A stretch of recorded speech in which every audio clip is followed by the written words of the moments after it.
Rechazó al proyecto del fiscal general Luis Eduardo Montealegre que propone ampliar la despenalización del aborto en Colombia. Presidente Juan Manuel Santos exige a las FARC fechas claras y precisas para el desarme. 3 menores guayú han muerto en el departamento de La Guajira por malnutrición en las últimas 24 horas, denuncian líderes guayú. Detalles de la odisea que soportó un soldado perdido durante 23 días en las selvas del oriente del país.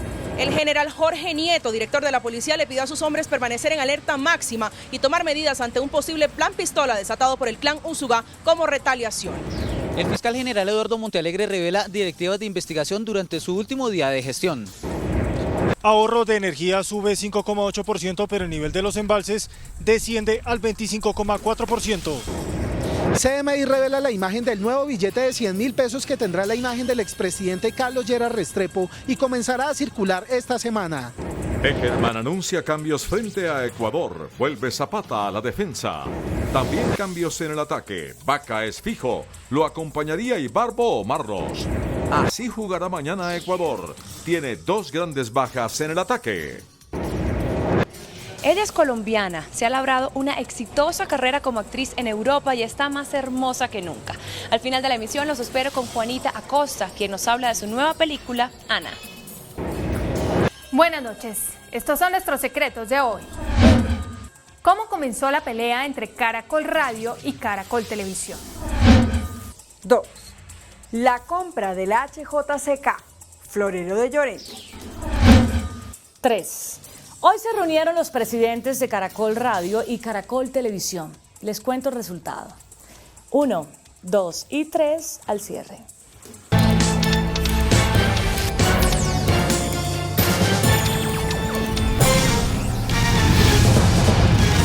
Buenas noches. A pocas horas de dejar su cargo, el fiscal Eduardo Montealegre radicó ante el Congreso un proyecto de ley que despenaliza el aborto durante los primeros 6 meses de embarazo.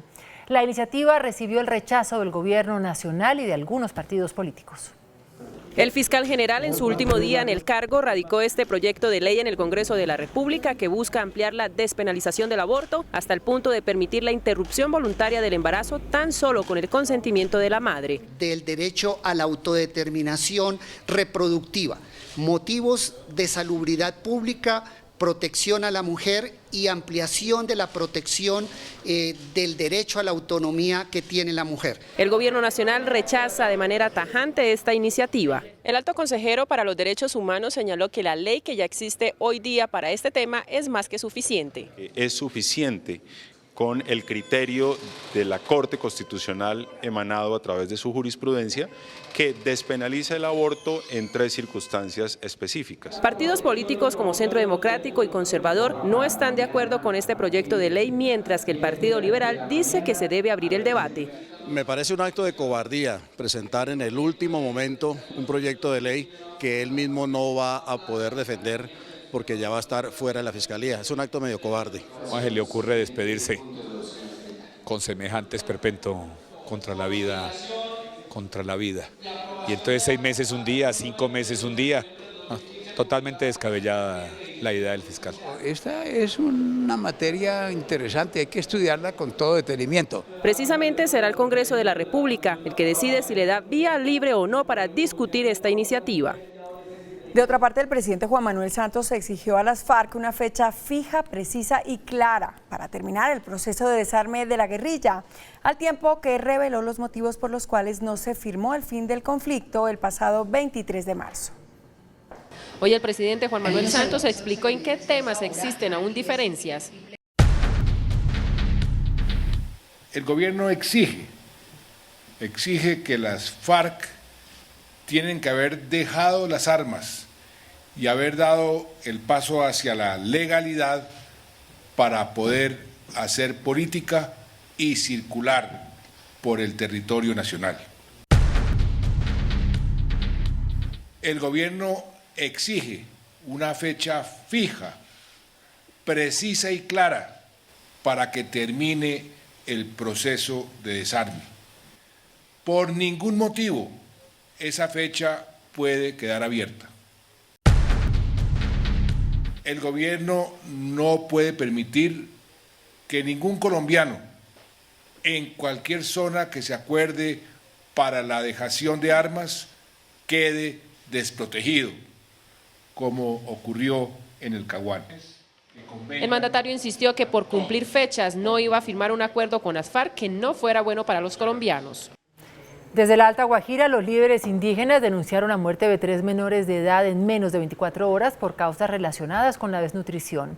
Las autoridades aseguran tener reportado un solo caso. La situación es complicada, asegura el líder guayú Javier Rojas. Según sus estadísticas, en lo corrido de 24 horas han fallecido 3 infantes, 2 niños y una niña, en zona rural del municipio de Manaure, al parecer por enfermedades asociadas a la malnutrición. El más reciente, un menor de solo 6 meses de edad, que estuvo siendo atendido en el hospital Hernando Pavón de Manaure. En menos de 24 horas estamos reportando la muerte de 3 niños que fallecieron en las rancherías. En medio de su dolor, la madre del menor de 6 meses fallecido aseguró que se demoraron en la atención en el hospital.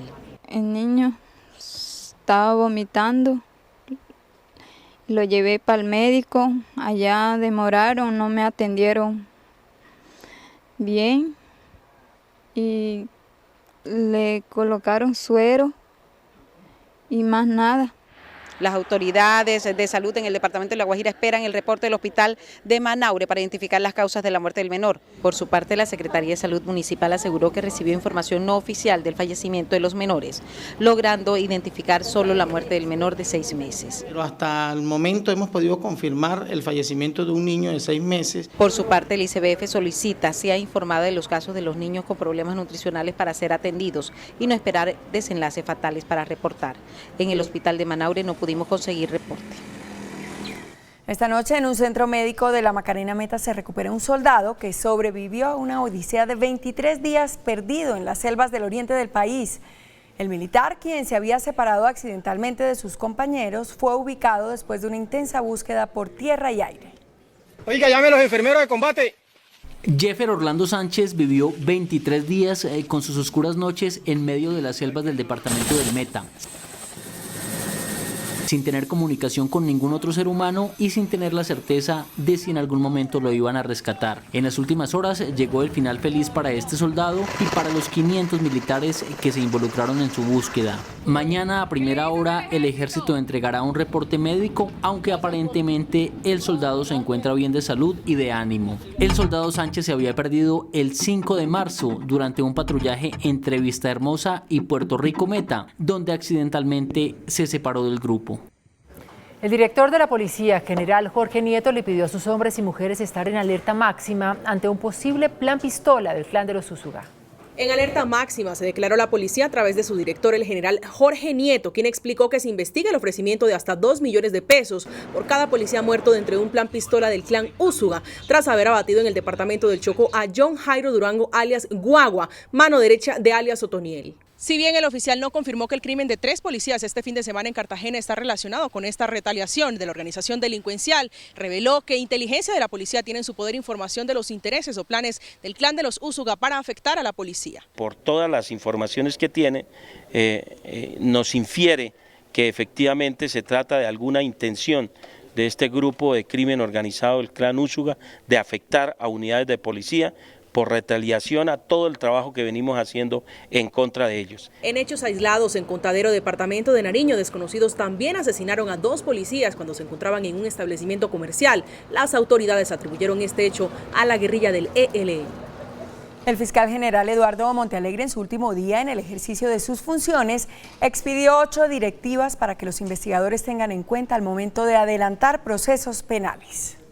Una de las directivas del fiscal está orientada a determinar cuándo existe responsabilidad de una línea de mando en un grupo armado ilegal. Para que el dirigente, el superior, responda por el hecho de los combatientes. Otra está orientada a definir los delitos de lesa humanidad. Podemos hablar del concepto de lesa humanidad incluso antes de la vigencia del Estatuto de Roma en Colombia. También limita el delito y la protesta social. Pueden restringir en cierta forma algunos derechos fundamentales ambientales de los demás ciudadanos sin incurrir en un delito. Por este último hecho archivó una investigación a la dirigente política Piedad Córdoba. Esas expresiones, por ejemplo, de la senadora son absolutamente legítimas en el marco de una protesta social y por eso en el día de hoy archivé una denuncia que se había formulado. La Fiscalía General también le imputará cargos a los generales en retiro Mario Montoya y Henry William Torres Escalante por los denominados falsos positivos. Las víctimas destacaron el fallo.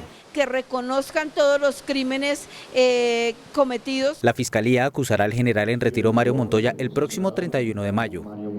A 2 años y 4 meses de cárcel fue sentenciado el abogado Víctor Pacheco Restrepo, procesado por el delito de tráfico de influencias de particulares en medio del escándalo de soborno en la Corte Constitucional por el caso Fidupetrol. Pacheco Restrepo, que está cobijado con detención domiciliaria, fue enviado a la cárcel por el juzgado 12 de conocimiento de Bogotá, quien lo condenó además al pago de una multa de 40 millones de pesos. Su defensa, el abogado Leonardo Cruz, apeló la decisión, pero aseguró que Pacheco seguirá colaborando con la justicia, aun cuando el Tribunal Superior de Bogotá confirme la decisión adoptada en primera instancia. El gobierno reportó un ahorro de energía de 5,8% durante las últimas horas. Simultáneamente se conoció que el nivel de los embalses cayó al 25,4%.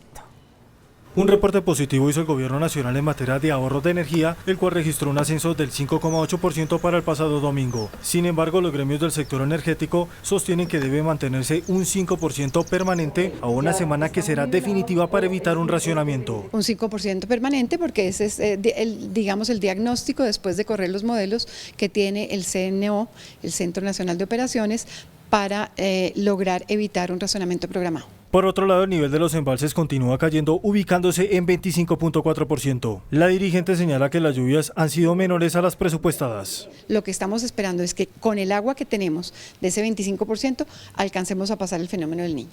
De acuerdo con la Cámara de Energía, podría estarse presentando problemas de potencia. Es necesario contar o con unas subestaciones que estaban programadas, que ya estuvieran en operación y no han entrado en operación, o con una generación eléctrica local. Esta semana el Consejo Nacional de Operación entregará un nuevo reporte al Gobierno Nacional para dar un nuevo diagnóstico de la situación energética del país.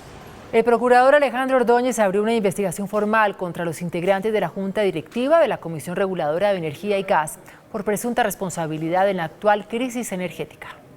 El Procurador General Alejandro Ordóñez abrió investigación formal disciplinaria en contra de la Junta Directiva de la Comisión Reguladora de Energía y Gas porque pudieron tener alguna posible responsabilidad en la actual crisis energética que enfrenta el país. Entre los implicados se encuentran 6 expertos comisionados de la CREC y el exdirector ejecutivo de la misma entidad, Carlos Fernando Erazo. Según el Ministerio Público, desde el año 2008 el sector energético estaba previendo el declive de la producción de gas y no se tomaron medidas efectivas que representaron alternativas para afrontar las fallas del mercado del gas natural. Por eso se investiga. Su posible responsabilidad en el manejo regulatorio en materia de precios de escasez y cargo por confiabilidad y su posible responsabilidad en el análisis y adopción oportuna de las medidas advertidas por el sector energético. Igualmente, la Procuraduría anunció que se practicarán varias pruebas tendientes a determinar responsabilidades disciplinarias.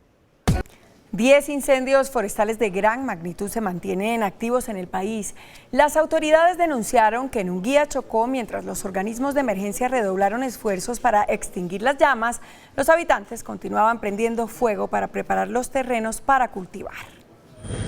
La magnitud del incendio forestal en la selva chocuana sigue siendo la misma de hace 10 días. El trabajo de los organismos de socorro contrasta con las acciones de pobladores de la zona que han prendido otros frentes de fuego para preparar tierra para cosechas. Nosotros tenemos la convicción que en un 95% son personas que de manera criminal e ilegal amplían la frontera agrícola, en una zona específica también personas que queman el piso para que salgan las tortugas y coteas. Hicimos unas acciones muy concretas, varias capturas en la zona de Urabá. En la zona permanecen trabajando 200 hombres. La Infantería de Marina trasladó al lugar 4 embarcaciones con capacidad para extraer agua del río y lanzarla a la base del fuego. El secretario de Planeación de Bogotá, Andrés Ortiz, aseguró que pese a que posee una casa en los predios de la Reserva Van der Hamen, no se encuentra impedido para ejercer su cargo e impulsar los proyectos que allí propone la administración del alcalde Peñalosa. El secretario de Planeación reconoció que desde hace 23 años tiene una casa en una parcelación dentro de la Reserva Thomas Van der Hamen, pero esta la adquirió cuando aún la zona no era de protección ambiental. Y eso es como si el alcalde de Peñalosa no pudiera pasar un proyecto para la carrera séptima y la carrera 11 porque su apartamento está entre la séptima y la 11. Aunque desde el 1 de enero le informó al alcalde sobre esa propiedad, el 14 de marzo presentó una solicitud de estudio sobre su inhabilidad, la cual será respondida la primera semana de abril. Yo no estoy impedido porque no va a tomar ninguna acción. Ortiz declaró que su propiedad es reconocida por la CAR como una preexistencia y como tal tiene que seguir siendo una casa y no podrá tener desarrollo urbano pese a la decisión que se tome sobre el futuro de la reserva Van der Hamen. En el Consejo de Bogotá, la gerente de Transmilenio, Alexandra Rojas, reveló que el sistema en el último año reportó un déficit de 800.000 millones de pesos. Para el Consejo de Bogotá, Transmilenio va rumbo a la quiebra. Solo en 2015, el sistema perdió 44 millones al día. De la plata de todos los bogotanos, tuvimos que poner 738.000 millones de pesos. La gerente de la empresa reconoció la grave situación.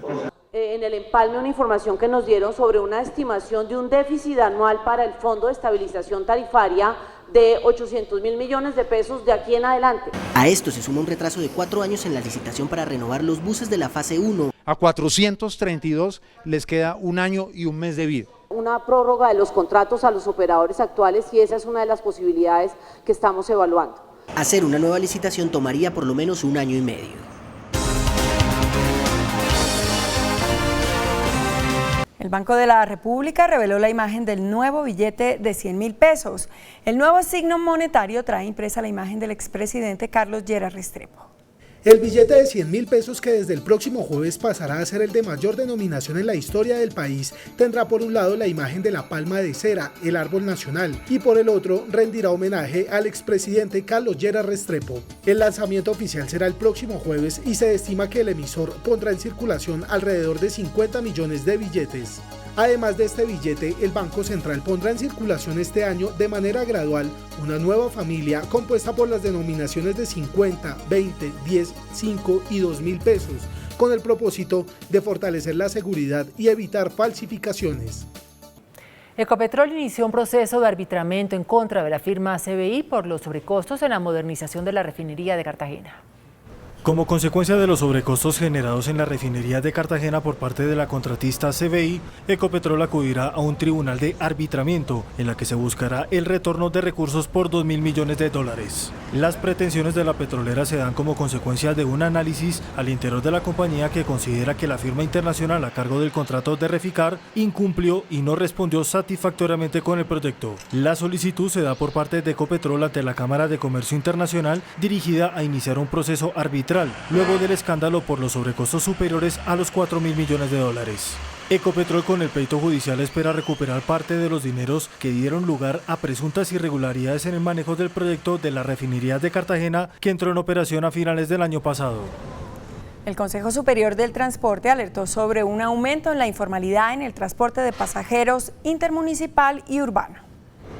Pese a los controles de las autoridades, la informalidad persiste en el transporte de pasajeros. Mientras que el Sistema Integrado de Transporte Público en Bogotá moviliza alrededor de 2,5 millones de personas, el transporte ilegal moviliza 500,000. El moto y bicitaxismo permanecen en ciudades intermedias. Hoy hay una participación del mototaxismo en más del 30 o 40%, en ciudades como Sincelejo supera el 50% de los viajes diarios. Ya estamos haciendo una caracterización de cuánto es en esa informalidad del mototaxismo, de qué estamos hablando, qué significado tiene en donde se presenta esta situación y cuál sería la forma de enfrentar el tema. La próxima semana se publicará la reglamentación del servicio individual de pasajeros en modalidad de lujo, con el que el ministerio busca atacar la informalidad. El director de Planeación Nacional, Simón Gaviria, reportó que en el país se desperdician más de 9 millones de toneladas de alimentos, al tiempo que anunció un plan de protección para los productos de la canasta familiar. Un estudio de la entidad revela que de la producción nacional de alimentos, que supera 28 millones de toneladas, se están desperdiciando 9.700.000 productos, de los cuales en su mayoría están las frutas y las verduras. La pérdida de los alimentos se da en la cadena productiva, desde la recolección misma de la cosecha hasta su llegada a las grandes superficies. Los problemas se dan en el almacenamiento y el transporte de los mismos. Se desperdicia, bien sea en la central de abastos, en el supermercado y en el hogar. El funcionario instó a todos los actores del sector para tomar las medidas del caso. Iniciar una conversación nacional con diferentes sectores. Las regiones con mayor desperdicios de alimentos están en Oriente y el Caribe colombiano. La Corte Constitucional estableció que las diferentes iglesias religiosas deben tener los mismos beneficios tributarios que las católicas.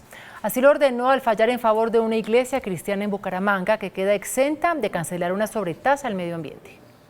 Las iglesias legalmente constituidas, sin importar la religión que profesen, tendrán los mismos alivios tributarios que la Iglesia Católica. Así lo estableció la Corte Constitucional, que ordenó que la Iglesia Cristiana Cuadrangular Central de Bucaramanga quede exenta del cobro de la sobretasa al medio ambiente. Las diferentes confesiones religiosas tienen la posibilidad de acceder a los mismos beneficios con los que cuenta la Iglesia Cristiana. La Corte protegió el derecho a la igualdad al dejar exenta a la Iglesia Cristiana de este cobro que se hace anualmente a través del impuesto predial y va dirigido a las corporaciones autónomas regionales. Según la Corte, no se puede trasladar la carga de los cobros por cuenta de la falta de regulación en materia tributaria para las iglesias. El índice de capitalización de la bolsa, que mide el comportamiento de las 20 principales acciones, cerró a la baja.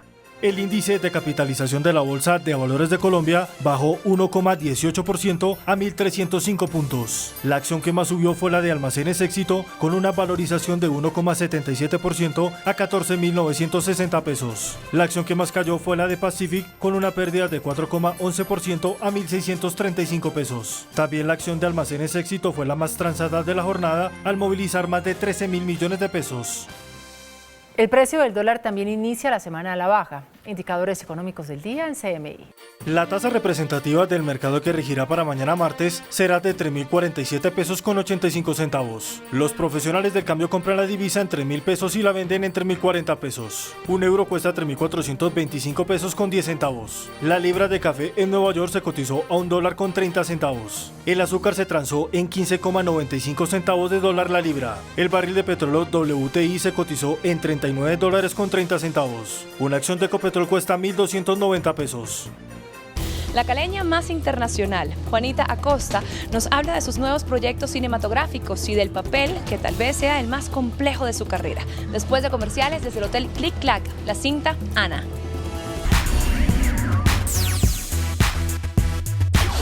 Hola, muy buenas noches. Hoy los saludo desde el Hotel Click Clack en el norte de Bogotá, en donde hoy nos encontramos con una de las actrices colombianas que tiene un nombre fuertemente construido en el exterior, sobre todo en Europa. Una caleña que no ha parado de poner el nombre de Colombia en alto. Ella es Juanita Acosta y Ana se titula su nueva película.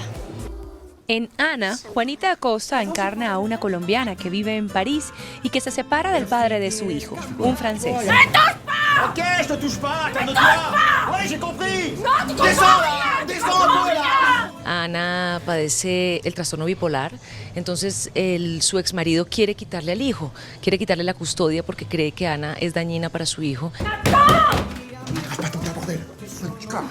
Así decide llevarse a su hijo a Colombia. Luego de pasar por Bogotá, se van en carro a la costa. Pasamos de el frío de París, de esa luz tan especial que tiene, al calor y al caos colombiano, ¿no? Realmente estuvimos 2 semanas en París, luego nos vinimos a Bogotá 2 semanas y luego en ese viaje que hacemos, en esa road movie, que íbamos pueblo tras pueblo, un pueblo más caliente que el otro. Jacques Toulemont es el escritor y director de la película. Su misma vida que ha transcurrido entre Bogotá y París sirvió de inspiración para la historia. I think there is no problem. Hablé con Philippe. Está preocupado. Ay, no me jodas. Francia está en este momento pues como en una depresión, ¿no? A pesar de que es un país con grandes cualidades, como que nadie las ve. Mientras que en Colombia estamos en una efervescencia donde está pasando cosas por todas partes, pero no las entendemos muy bien. Ana llega a las salas de cine nacional el 31 de marzo. En el gimnasio debemos estar cómodos, con ropa adecuada para el ejercicio físico. Pero ¿quién dijo que no podemos estar a la moda? Hoy les tenemos tendencias en ropa deportiva. Pensar en estar cómodo y verse bien son 2 aspectos que hoy en día se buscan a la hora de hacer ejercicio. Por eso la moda ha permeado las líneas de ropa deportiva. Lo que viene en furor para esta nueva temporada son tops con diferentes cortes, con diferentes texturas, con pedazos con malla, las espaldas llenas de diferentes tiras, las licras y los leggings de unas microfibras de alta compresión. También están las fibras para las chaquetas. Y es que la moda ha ido rompiendo paradigmas, tanto así que el estilo deportivo se ha convertido en el mejor aliado a la hora de lucir un look urbano. Son prendas que realmente fueron creadas para hacer ejercicio, llevarlas a la calle, a la oficina. La clave está en combinar accesorios deportivos como unos buenos tenis con prendas básicas mucho más formales. Coco Chanel e Yves Saint Laurent lograron en sus respectivas épocas introducir con éxito el blazer masculino en el armario femenino. Hoy más que nunca esta prenda es un indispensable para la mujer. Una prenda de uso masculino que ha saltado al armario de las mujeres como un artículo de moda infaltable. El blazer está muy encaminado al diario vivir de la mujer, a la oficina, a los jeans, a la rumba, a una comida. No hay ningún inconveniente pues, porque la prenda es muy versátil. Vos podés usar un blazer con un vestido ceñido al cuerpo, con un vestido suelto. Todo el truco está en escoger bien la silueta de tu blazer. Te la puedes poner con una t-shirt, te la puedes poner con un vestido, te la puedes poner con una falda tubo pegada, súper glamurosa, igual te vas a ver muy cool. El blazer cabe con tenis, cabe con tacones, con estiletos.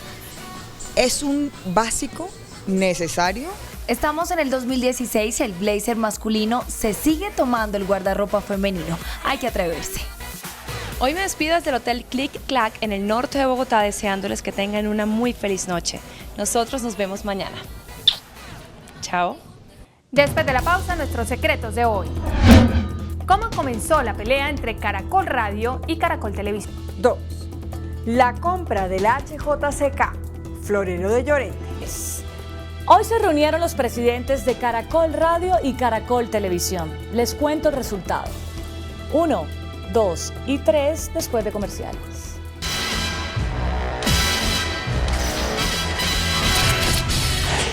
Estos son nuestros secretos de hoy. 1. Les vamos a contar cómo nació, cómo estalló y cómo se agravó la pelea entre Caracol Televisión y Caracol Radio. Y cómo nacieron hoy Luces de Arreglo. Todo difícil, es cierto, pero nada imposible. En primer lugar, los dueños de los dos sistemas son diferentes. El Grupo Santo Domingo es dueño de Caracol Televisión y el Grupo Prisa, con fondos de pensiones norteamericanos, de Caracol Radio.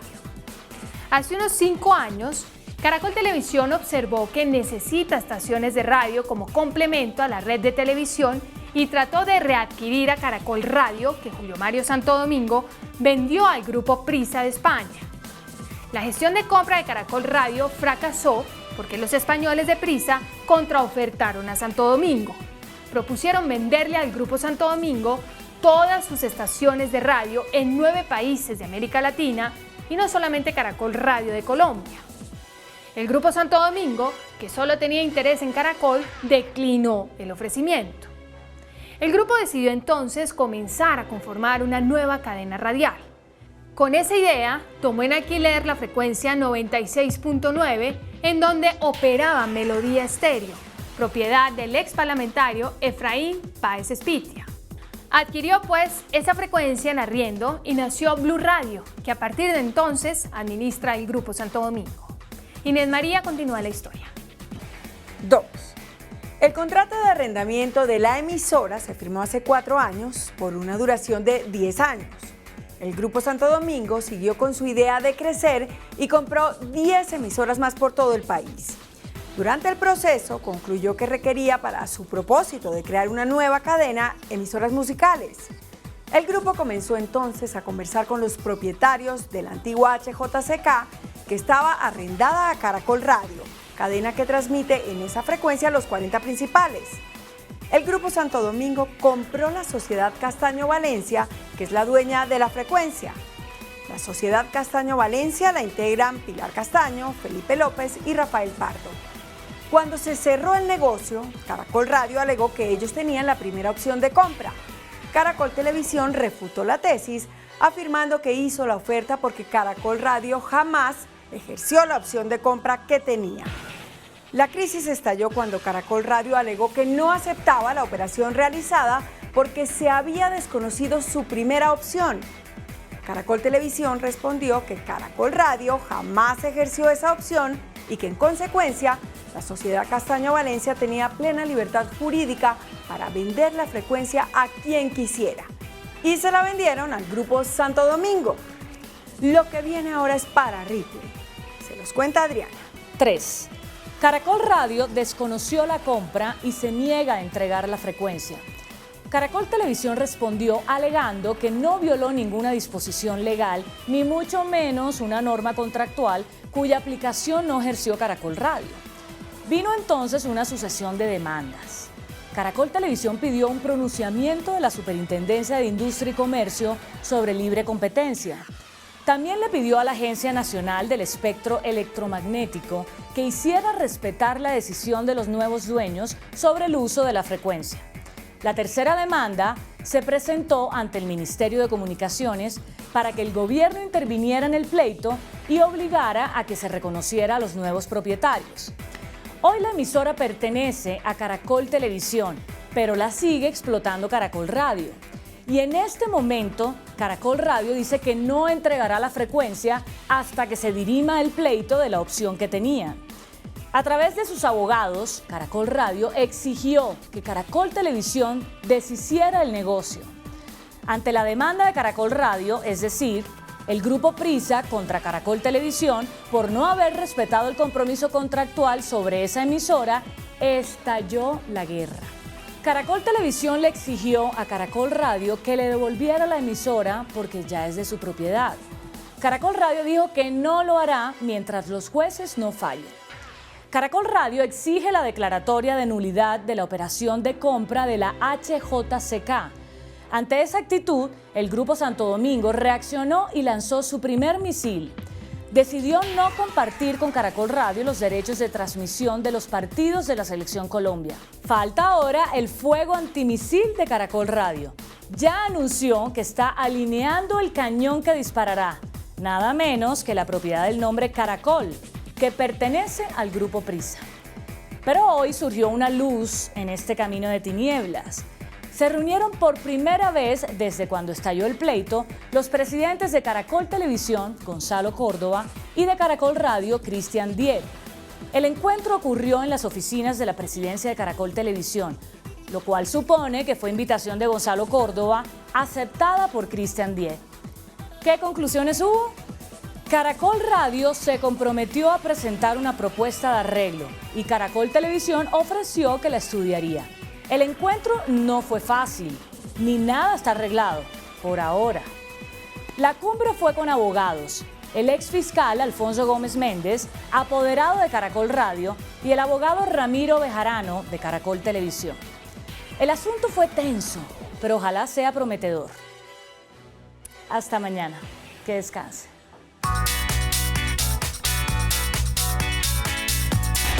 Después de la entrevista en Pregunta Yamid con Eduardo Montealegre, ¿está usted en general satisfecho con la labor que cumplió como fiscal general de la Nación? Sí, 9%. No, 91%.